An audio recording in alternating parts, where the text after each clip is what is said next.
In the frozen peaks of western Mongolia, a 13-year-old Kazakh girl named Aisholpan tightens the leather brace on her left arm.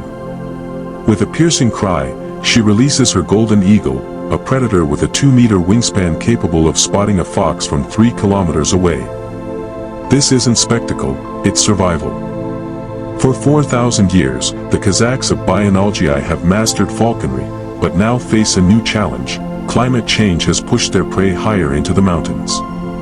"My eagle is faster than the internet here," Aisholpan jokes, wiping blood from her gloves after feeding the bird fresh horse meat.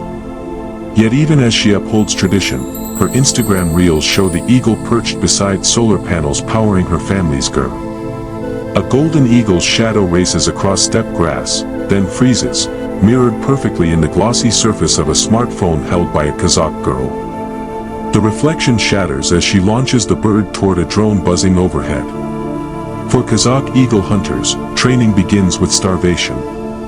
Aisholpan didn't feed Kara for 3 days before their first hunt. "Hunger teaches focus," she says, scrolling through fan comments on her viral eagle versus drone video. But climate change is rewriting the rules. Where her grandfather once bagged 50 foxes a season, she's lucky to find 12. "Now we hunt tourists instead," she admits, adjusting the GoPro on Kara's back.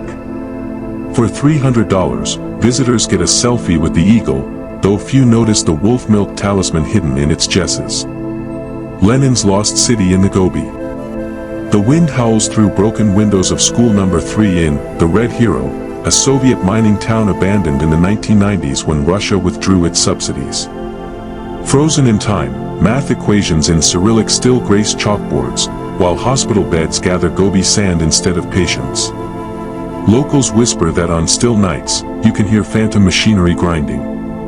This was supposed to be Mongolia's future, says former miner Baturton, kicking a rusted hammer. Now, the town's only visitors are scavengers picking at its bones and the relentless, koimer, wind that peels paint from concrete like dead skin. The Red Hero wasn't abandoned. It was amputated. When Moscow cut subsidies in 1991, the Russians took everything, even the railroad tracks. Left behind, 3,000 people and a Lenin statue with its nose shot off. Old Bayera remembers the last truck out. They loaded the hospital's X-ray machine first, left the cancer patients behind. Today, scavengers pick at the corpse. One man's gotten rich selling radioactive reactor parts to North Korean collectors. "Business is good," he grins, chiseling a hammer and sickle mosaic from the kindergarten wall.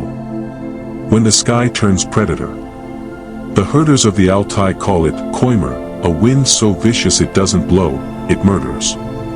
In winter 2021, this 100 km/h gale flash froze a caravan of 17 camels mid-step, their corpses preserved like statues until spring.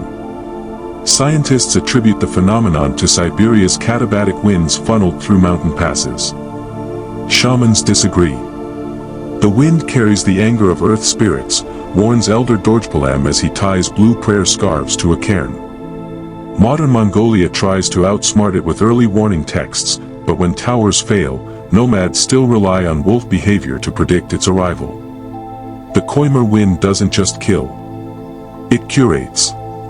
In its 2008 massacre, it spared a toddler wrapped in wolf fur but flash froze 47 racing horses mid-gallop, their hooves still suspended above ground when found. Scientists now know the wind carries diamond dust, microscopic ice crystals that shred lungs. Yet in Altai, shamans insist it's alive. They point to wind nails, mysterious iron spikes found standing where victims fell. "The earth pins down the angry dead," whispers Dorjpalam, planting another nail where his brother disappeared. Genghis Khan's Wi-Fi. Inside a ger draped with satellite cables, 68-year-old Nergui video calls his grandson in Seoul while his wife churns arag, fermented mare's milk. Mongolia's nomads have leapfrogged the industrial age entirely. 78% now have 4G faster than New York's, yet still move home seasonally by yak-drawn cart. At Ulaanbaatar's tech hub, startups code apps to track livestock via blockchain while preserving ancient Uyghur scripts. We're not choosing between past and future, says CEO Enkbold, swiping between a drone herd counting app and his eagle hunter uncle's Facebook Live. We're riding both horses at once. Mongolia's nomads skipped the Industrial Revolution and landed straight in the digital age. In Gobi province, Tuvshin's livestock tracking app uses blockchain, and his grandma's face recognition algorithm for sheep. She knows each one's cough, he laughs, watching AI diagnose hoof rot. But progress has teeth. Last winter, 5G towers lured lightning strikes that ignited methane pockets, burning 12,000 acres of sacred pasture. The sky punished our greed, laments a shaman, sifting ashes for his melted ritual bell. The wolf's shadow economy. Near Kentiai province, a herder named Batar deliberately leaves sick sheep for wolves. His reward? The predator's milk, harvested at dawn from den sites, which sells for $500 per liter as asthma medicine in Ulaanbaatar's black markets. The wolves keep our herd strong by culling the weak, he explains, stirring the pink-tinged fluid into tea. Scientists remain skeptical, but in a land where hospital access is a 3-day ride, pragmatism trumps peer review. Meanwhile, the government pays bounties for wolf pelts, creating a surreal cycle where the same animals are both hunted and cultivated. Wolf milk isn't medicine. It's a heist. Harvesters work -30°C nights, tracking dens by the vomit pups leave after eating poisoned sheep. One wrong move and the mother bites your throat, says Batar, showing a necklace made from a rival's wolf canines. In Ulaanbaatar's Blue Moon Spa, rich women pay $1,500 for eternal youth facials, mixing the milk with crushed snow leopard bone. The irony? The same government offering wolf kill bounties funds conservation tours where tourists bottle feed orphan cubs. The tomb that silenced an empire. For 800 years, one secret has eluded the world: Genghis Khan's tomb. Not for lack of trying. In 2001, a U.S. Mongol expedition found a suspicious mass grave, until their GPS failed and horses refused to go nearer.